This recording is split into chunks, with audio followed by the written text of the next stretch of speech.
Hello students, this is Priyanka ma'am here, and today we are going to learn about the first chapter in the 12th standard NCERT textbook, which is reproduction in organisms. So let's start with the definition. Reproduction is a biological process of formation of new offsprings from pre-existing offsprings, and it's very important because without reproduction, species cannot survive for a long period of time. Reproduction ensures continuity of species, and we are also able to study genetic variation which is inherited during reproduction, and that's why it's important to study it. So in this chapter, before we get into it, we need to familiarize ourselves with certain terms which we already know, which are quite simple also. Let's start with lifespan. The period from the birth to the natural death of an organism represents its lifespan, and this lifespan can vary from few days to even many years. I'm sure you all would have seen a diagram given in your NCERT textbook which shows the lifespan of different organisms. So that's what lifespan is all about. And coming to the types of reproduction, yes, we have already learned and we know this, that reproduction is of two types, asexual and sexual. Why this chapter is very important is because usually we see that in the CBSE board exam, the section A and section B kind of questions come from this chapter. The entire unit of reproduction carries around 14 marks as per the new CBSE weightage of marks.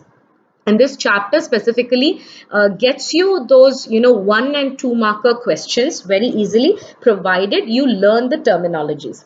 So asexual reproduction involves reproduction by a single parent with or without the involvement of a gamete formation. We are going to learn about this. Why do we call with or without the involvement?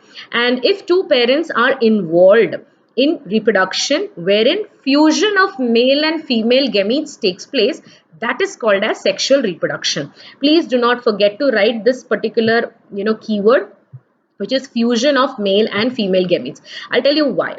Okay, so coming to the topic as such, yes, as I already said that asexual reproduction takes place only because of a single parent, and you will see that the offsprings produced are exactly identical to each other as well as they're identical to the parents, and that is why they are termed as clones.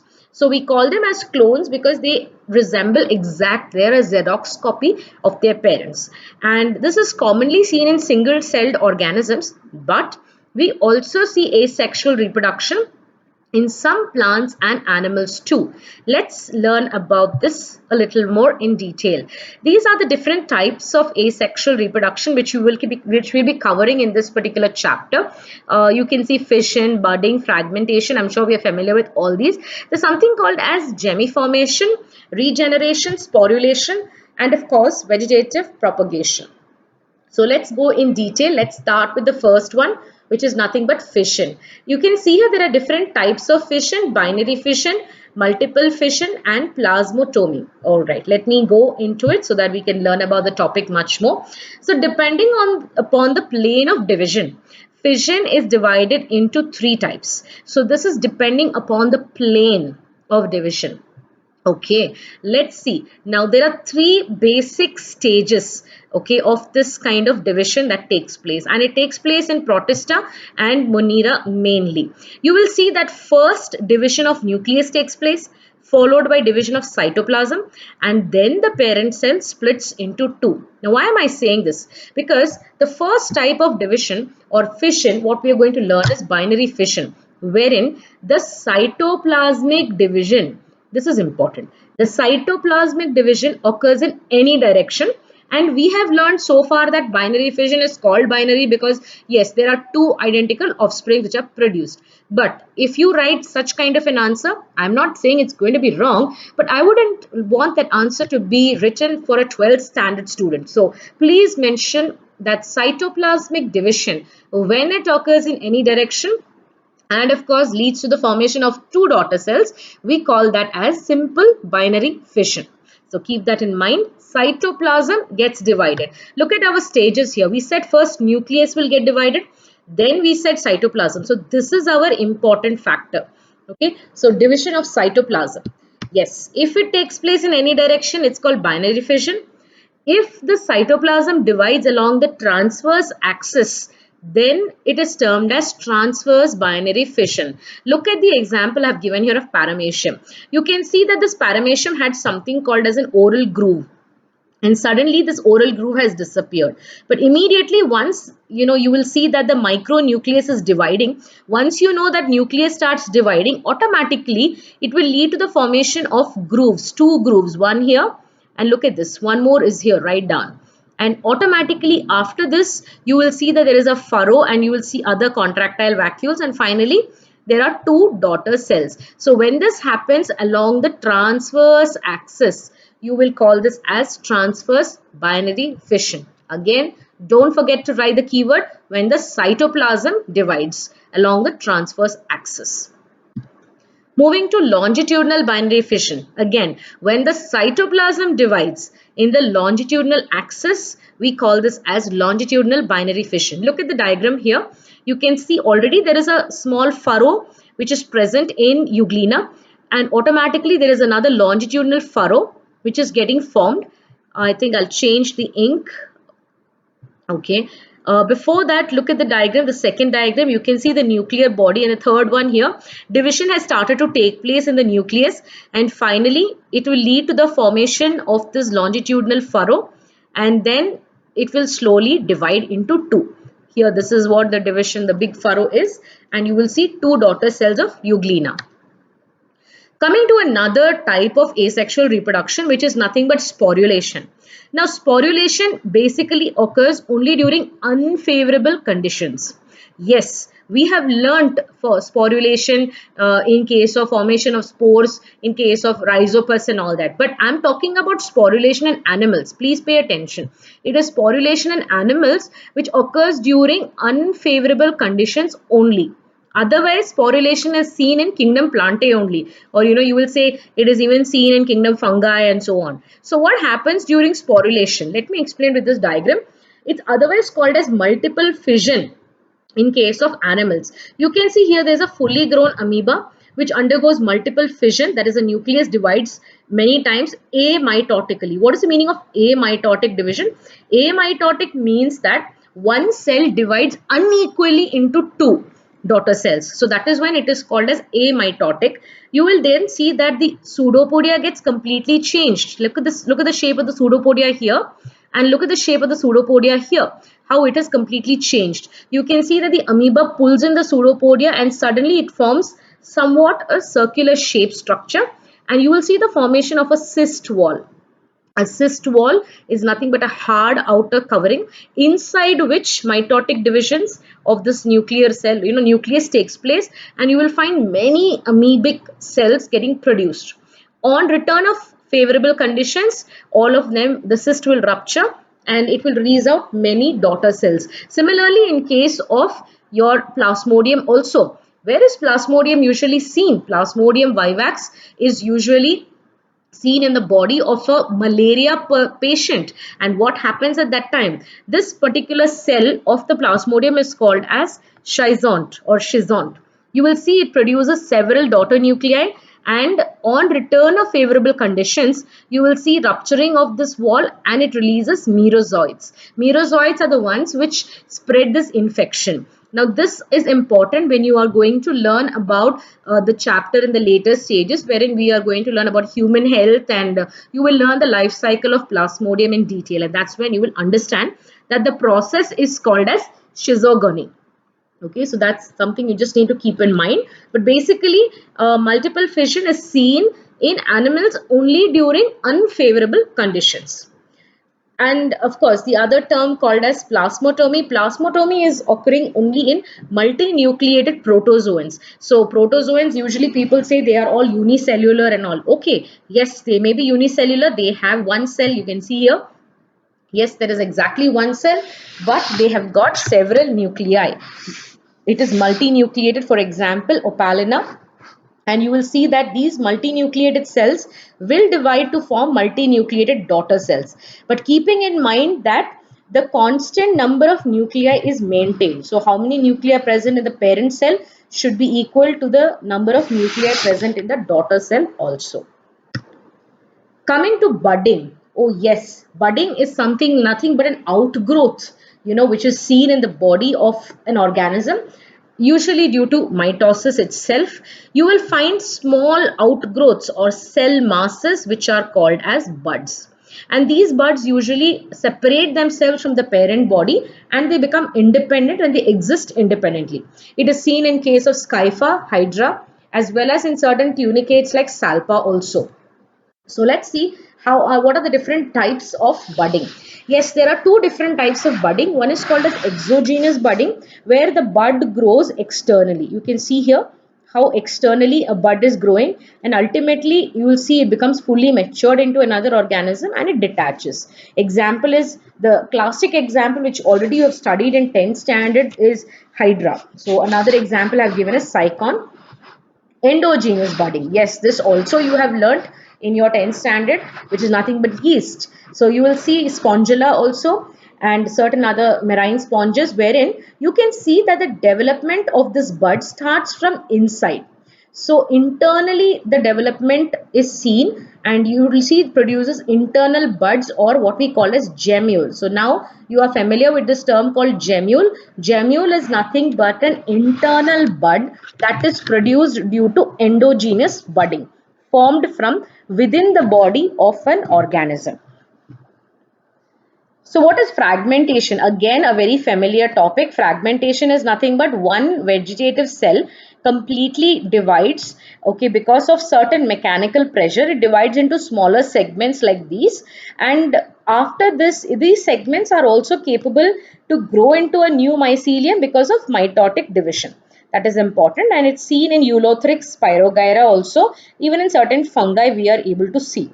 So if I say fragmentation means one is breaking and giving many, what is the other term called regeneration? Again, a very familiar term which is seen, which you've already learned. It is the ability of an organism to generate lost or damaged parts. I'm going to focus on this because fragmentation of people say that, students say, ma'am, fragmentation and regeneration could almost be the same. Well, it could be the same, but number one, the difference is the organisms and where it is seen. Fragmentation is seen in plants, whereas regeneration is seen in animals. The concept may be almost the same, but now you will learn there are different types of regeneration. What are the types? Number one, in case of planaria and hydra, you can see when one part is cut, you will see that it grows into an entire body. You can observe here, one part is cut and it is growing into a complete body, which is seen in again in certain sponges. Hydra also it is seen as well as in case of planaria. So now we already saw about hydra undergoing budding and now we are seeing hydra for regeneration also. Keep that in mind. Looking at another type of regeneration which is called epimorphosis. What is this epimorphosis? If suppose an organism has damaged its part, for example here in case of a lizard, you see a lizard and you go and you hit it. If you can see that, yes, you have cut or you have, probably you have stamped on its tail and its tail has got cut off. It has the ability to once again regenerate its body part itself. This is called as restorative regeneration. If at all certain tissues itself are getting damaged, we call that as reparative regeneration. So in fact I would say that epimorphosis is nothing but replacement of lost body parts, either due to their restoring their old body parts or else they are sort of repairing their damaged tissues. So I think in case of lizard, I would, yes, they do regenerate also. They do regenerate their tails at certain periods of time, but at the same time if you have cut or if you have damaged it, then probably it could be a reparative regeneration itself. So these are the type of epimorphosis or the types of regeneration. Coming to sporulation, like I said, sporulation in animals takes place during unfavorable conditions, whereas sporulation in plants we are already familiar with our classic example of rhizopus. We all know that the rhizopus has got a structure called sporangium, and inside the sporangium there are several structures called as spores. On maturation or on return of favorable conditions, the sporangium bursts out and releases a lot of spores, which goes into another substrate, and it can further grow, into another organism itself. So that's about sporulation. But what you need to know here is there are different types of spores now. Okay, now if you want to see whether a particular thing or a substance is got infected, or if I say why is a bread spoiled or why is certain substance getting spoiled, now we can actually understand by the type of spores that are getting produced. Zoospores are nothing but motile spores, movable spores, usually seen in eulothrix. Apart from that, non-motile ones are conidia, which you can see over here, or it could be chlamydomonas also. Even in case of agaricus or sporangiospores also, you can see all this is getting produced. So they are all non-motile spores, which just usually just fall off, and that's the place where they could give rise to a new organism. Whereas in case of zoospores or eulothrix, you will see that they sort of move, and that's why they're found near the water. You will find that they kind of move, and they can move to any place, and from there they can give rise to a new individual.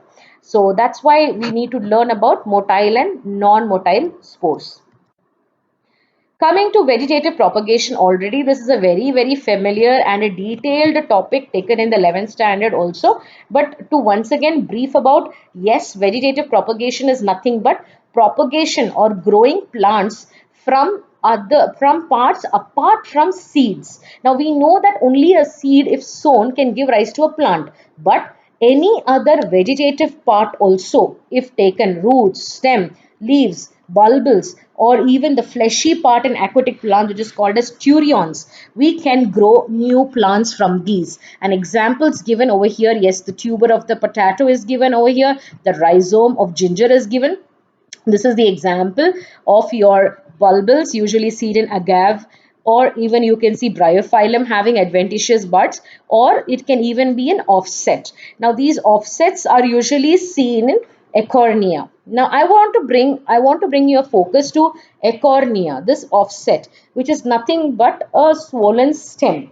You will find that this offset once upon a time in Acornia was termed as, the terror of Bengal.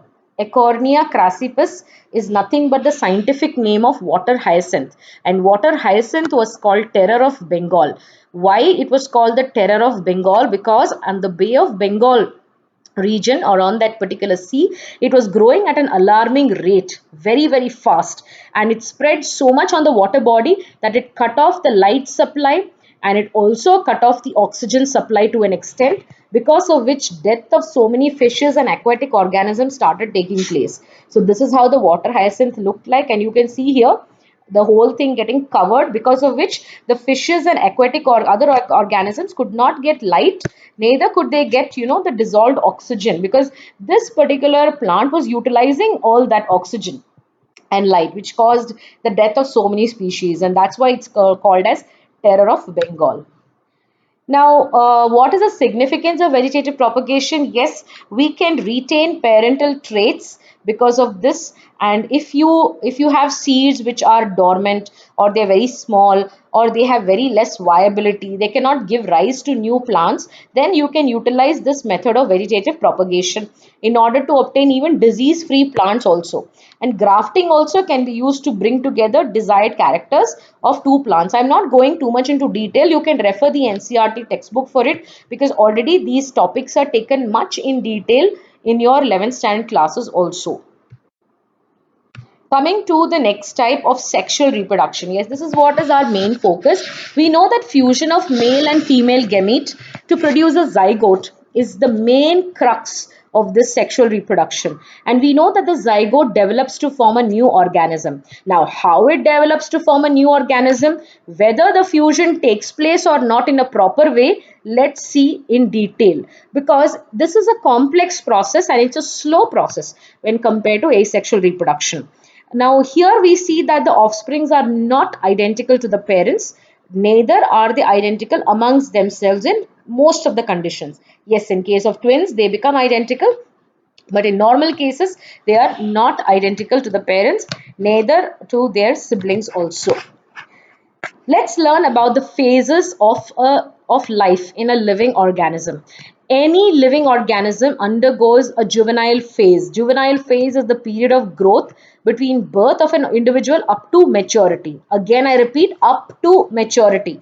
Okay, so from the time you're born till your maturity, you're in a juvenile phase, what we call as vegetative phase. Now, remember one thing, students often get confused because when it was asked in the board exam that which is a phase of by which a person can have children or something like that, when a question, I'm not very clear about the question, but it was, so certain students wrote juvenile phase. Why? Because they felt, oh, we are matured now, so we can have children, whereas I'm sorry, that's not it. It again, let me bring your notice to this. It is a period of growth between the birth up to maturity, not maturity, up to maturity, because that's why you're called vegetative phase, wherein you cannot have children during this phase. Whereas the next phase called reproductive phase, yes, this is after the juvenile phase and remains up to the stage where an organism is capable of reproduction. In case of men, this continues, of course, whereas in case of females, it stops at a time called as menopause. We are going to learn that in the next chapter. After reproductive phase, organisms undergo the next phase, which is called as senescent phase. Now, senescent phase is a phase even in case of flowers, wherein you will see that it's a phase where the organism loses its ability to reproduce. And the classic example in plants is when you see the leaves becoming yellow, and when the leaves fall, yellow leaves fall, that is called senescent phase. Okay, so that is when the organism completely loses its capability. In case of women, as I said, it's called menopause, wherein they lose their ability to reproduce once they reach menopause. And finally, the last phase of life, which is nothing but death. So you need to know these phases, and you need to know what exactly the terminology states. So now when we spoke about plants which are undergoing different phases, we know already the types of plants as annual plants which live, every year. That is their lifespan. That is, they keep the germination, growth, and flowering and death. This all happens, they have a lifespan of 1 year. We know biennial is nothing but 2 years. So why is it 2 years? Because germination, growth, and they come to a phase called dormancy. That is something called rest or arrested stage, wherein they are not able to undergo reproduction. And then again growth begins, and then flowering begins, and then finally death happens. And you can see perennial are those which grow for many years. And then why does it grow? Because many flowering cycles take place after dormancy. So dormancy starts, and again growth, then flowering, dormancy, again growth, flowering, dormancy. And once the cycles finish, then you will see that it finally leads to death. So if I'm saying these are the types of flowering plants, you will also see certain exceptions. This is an example, and it was also asked in the board exam once, that which flowering plant or which plant blooms just once in a lifetime. Imagine, it bears flowers once in a lifetime and then it dies completely. So the classic example is Neela Kurunji. It is found in the Nilgiri hills, and the scientific name is Strobilanthes continia. It blooms once in 12 years and then it dies. Imagine, once in 12 years, and then after that you will see that the plant dies. Very rarely you will see that the plant, again reblooms up. And what they are finding now is that very rarely at certain parts only this is blooming. Majority of it doesn't look like this. Only certain areas may bloom, again like this once in 12 years. Otherwise, it's only once in a lifetime and then it dies. Another classic example is bamboo. Now, bamboo species also bloom only once in a lifetime. So just imagine, they have a lifespan of 50 to 100 years, wherein they bloom only once. And after it produces large number of fruits and, flowers and all that, then it completely dies. So that's what's about bamboo. Now, there are certain events in sexual reproduction which already we are aware of, but let's just once again look into it. This is the last part of the concluding part of the presentation. Pay close attention.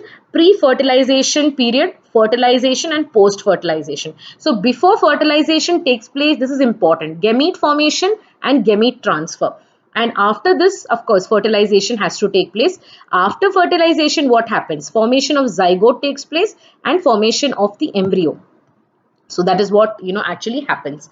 Let's look at gametogenesis. Gametogenesis is nothing but the formation of gametes.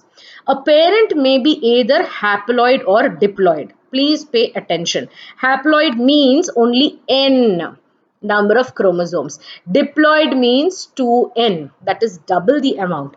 In diploid organisms, usually it is called as meiocyte. So when the meiocyte undergoes meiosis, only one set of chromosomes gets incorporated into each gamete. Why?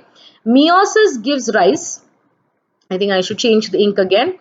Meiosis will give rise to how many cells? It will give rise to 4 cells. Okay, and we say that meiosis is called as, we will see that from 2n it produces n, and of course n and n and n and n. So you will find that again after it undergoes, and only one set of chromosomes get incorporated into each of the gametes. That is what is seen in case of meiosis. Let's look at it much in detail. I will just explain this to you.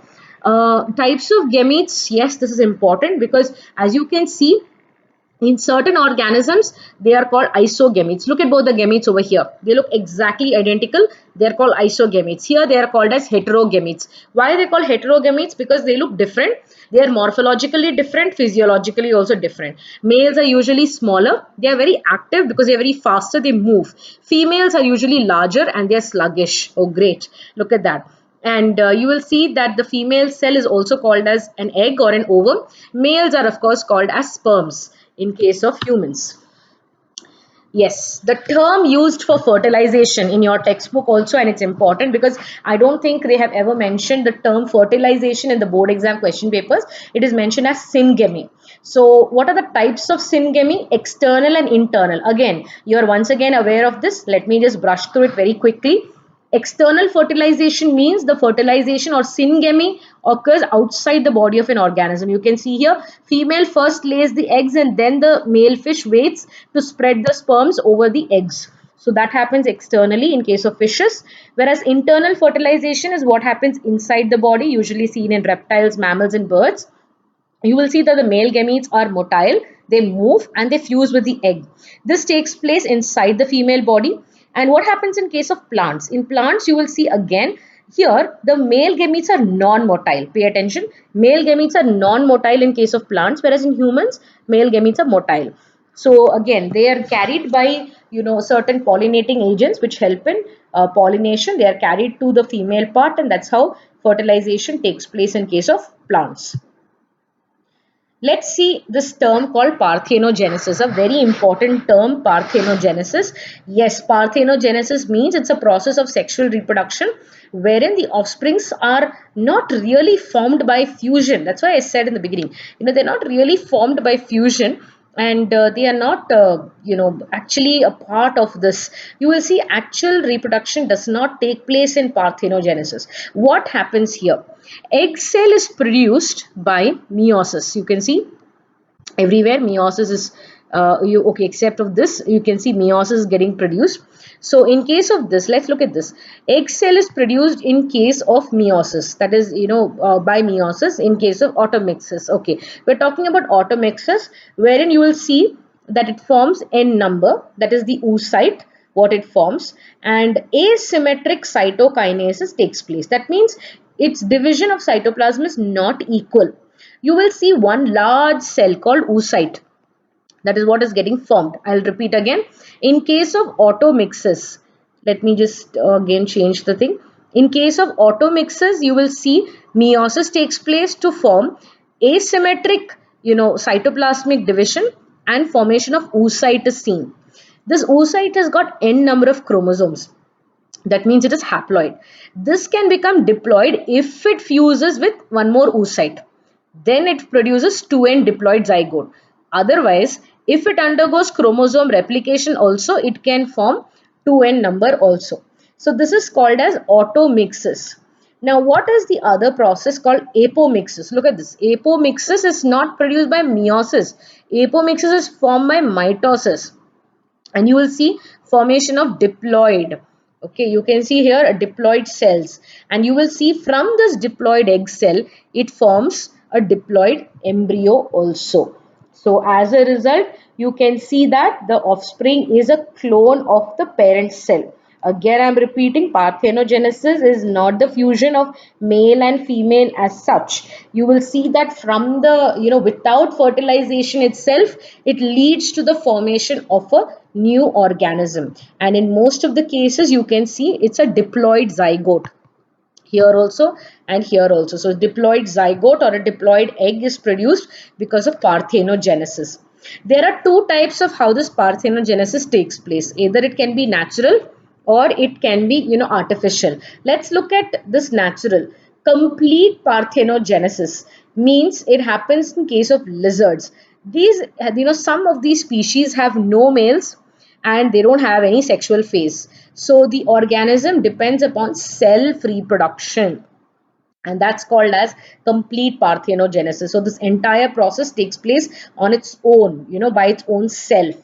Incomplete parthenogenesis is seen in bees and wasps. I'm sure you would have heard about bees and the honey colony and all that. There's a queen bee, there's a drone, there are workers and all that. So how is it that they are able to reproduce? How is it that they're able to increase their population? This is possible because the life cycle involves two generations. One is a sexual generation, one is a parthenogenesis generation. So once what happens is normal fusion of male and female gametes will take place for one set of generation. For the second set of generation, some, yes, again male and female might happen, but it produces unfertilized eggs. So unfertilized eggs will produce males and the diploid eggs will produce females. So this type of parthenogenesis is called partial or incomplete parthenogenesis, which takes place between two generations. Alternatively, one generation will be sexual, another generation will be parthenogenesis. I hope it's clear. Again, when parthenogenesis takes place in bees, it produces unfertilized eggs which become males and the diploid eggs become females. So that is how it increases its population. Let's talk about artificial parthenogenesis. Now sometimes this development of fertilized eggs takes place artificially, either by temperature, physical means like temperature, UV light, electrical shocks, or even if it is pricked by a needle, you will see that it occurs, like this parthenogenetically it happens, or else by chemical means like use of chloroform, urea, fat, solvents, acid. You can see even chlorides also. It will form, they will lead to the formation of fertilized eggs. Okay, artificially. This can happen. It's possible in the lab also. Very, very important topic.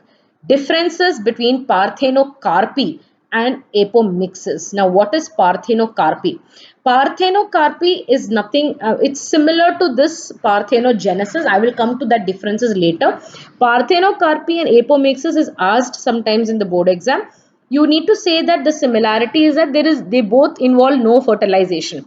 So offsprings are produced similar to their parents, that's important, and they are a type of, they use certain asexual means or vegetative propagation. Now pay attention, they come under sexual reproduction, but since there is no fertilization involved as such, they are somewhere talked to as asexual means or vegetative propagation means.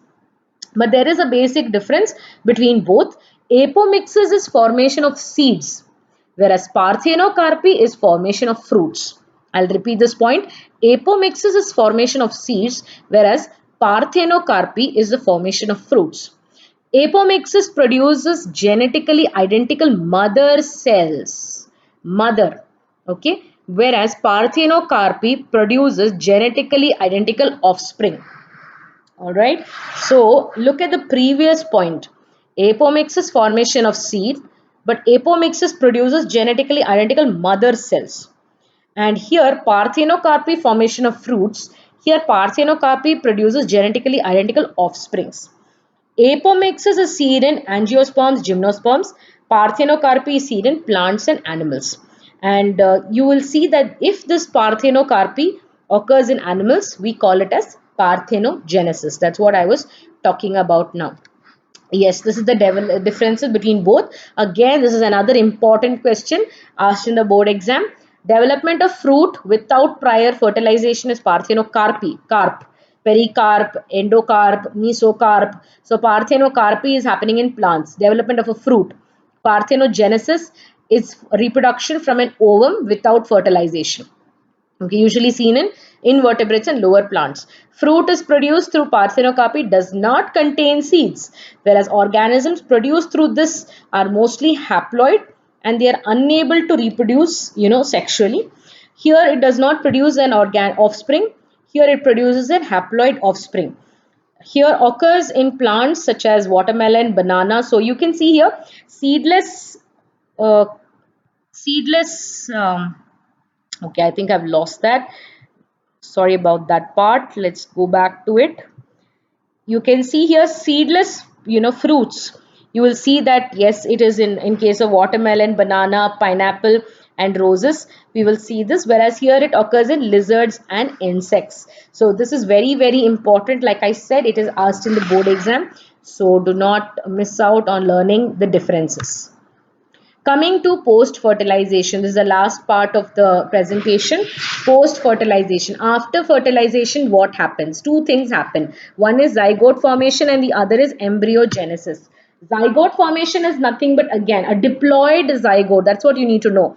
A diploid zygote is formed, as a result of fertilization, and it is this zygote which develops into a new individual. So after the zygote is formed, it develops a thick wall, and this thick wall is resistant to damage during the entire process until fertilization is complete, until it reaches parturition in case of humans or germination in case of plants. I'll repeat that. It's parturition, that means childbirth in case of humans, and in case of plants it's called as germination. So until that phase is reached, the zygote has got an outer thick wall resistant to damage. This is another important question, a 2-mark question. You can see that, please remember again, it's you can see marking is given as 1, but there are 1, 2, 3, 4. So 4 points to be written for 1 mark. A difference between zoospore and zygote: haploid in nature, diploid. Remember, zoospore is seen in case of asexual reproduction. Zygote is formed by sexual reproduction. Homothallic and heterothallic. If you have heard of monoecious, monoecious plant and dioecious plant, this is something, it's another terminology for it. If male and female reproductive parts are present in the same individual, we are calling it as monoecious plant. If it is called as, if they are present in separate individuals, then it is called as heterothallic or dioecious plant. So homo means same individual having male and female structures, and if it is in different individuals, it is called heterothallic. Examples are given over there. Embryogenesis. Yes, the formation of an embryo from a zygote is called embryogenesis. Cell division takes place, cell differentiation takes place. Yes, differentiation is very important because each cell needs to know what it is capable of doing and what its function is going to be after it completely gets formed. So development of the zygote. Now, depending on where it is getting developed, we can divide them again into 2 types. One is called oviparous and the other is called viviparous animals. So let's look at these two very quickly. Oviparous are those which lay eggs, and the eggs develop into new organisms. Like for example, in this case, you can see, in case of fishes and birds and reptiles, you will find it like this. Whereas if they give birth to the young ones, well, we call them as viviparous. And usually oviparous organisms, they have got the eggs are covered by a hard calcareous shell, and this is called as clidoic. So you need to know that it's called clidoic. That's what the hard outer covering is made up of. After embryogenesis, what exactly happens? Remember, I was talking to you about seed and fruit and all that, apomixes and parthenocarpy and all that part. This is very important because you need to know that the zygote develops into the embryo and the ovules develop into your seeds. The ovary develops into your fruit. The ovary wall is actually forming a protective layer called pericarp. You can see here there are two examples, true fruit and false fruit, that is given over here.